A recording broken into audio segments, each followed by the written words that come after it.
Τι είναι η κοπηλασία? Η κοπηλασία είναι ένα ομαδικό ή ατομικό άθλημα, στο οποίο οι αθλητές αγωνίζονται σε βάρκες που κινούνται με τη βοήθεια κουπιών. Η ταχύτητα του σκάφους εξαρτάται από την ακριβή συντονισμένη κίνηση των αθλητών, την τεχνική τους και τη φυσική τους κατάσταση. Η κοπηλασία διεξάγεται σε λίμνες, ποτάμια ή θάλασσες και οι αγώνες συνίστανται στη διάνυση συγκεκριμένων αποστάσεων, με τον νικητή να είναι ο αθλητής ή η ομάδα που φτάνει πρώτος στον τερματισμό. Αγωνιστικές κατηγορίες. Οι αγώνες κοπηλασίας διεξάγονται σε διάφορες κατηγορίες, ανάλογα με τον αριθμό των αθλητών που συμμετέχουν στο σκάφος και το είδος του σκάφους.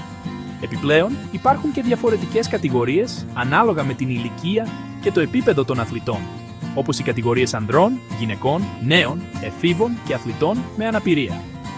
Ο ρόλος της συνεργασίας και της τεχνικής. Η κοπηλασία είναι ένα άθλημα που απαιτεί εξαιρετική συνεργασία μεταξύ των αθλητών, ειδικά στις ομαδικές κατηγορίες. Κάθε κοπηλάτης πρέπει να είναι απόλυτα συγχρονισμένος με τους υπόλοιπους, ώστε να επιτευχθεί η μέγιστη δυνατή ταχύτητα και σταθερότητα του σκάφους.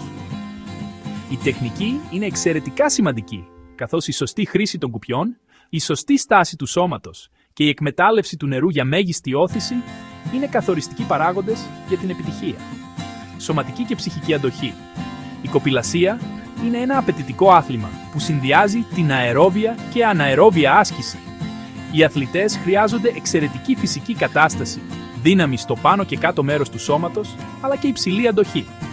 Παράλληλα, η ψυχική ανθεκτικότητα και η συγκέντρωση είναι εξίσου σημαντικές, καθώς οι αγώνες απαιτούν απόλυτη πειθαρχία και στρατηγική καθ' όλη τη διάρκεια της κούρσας.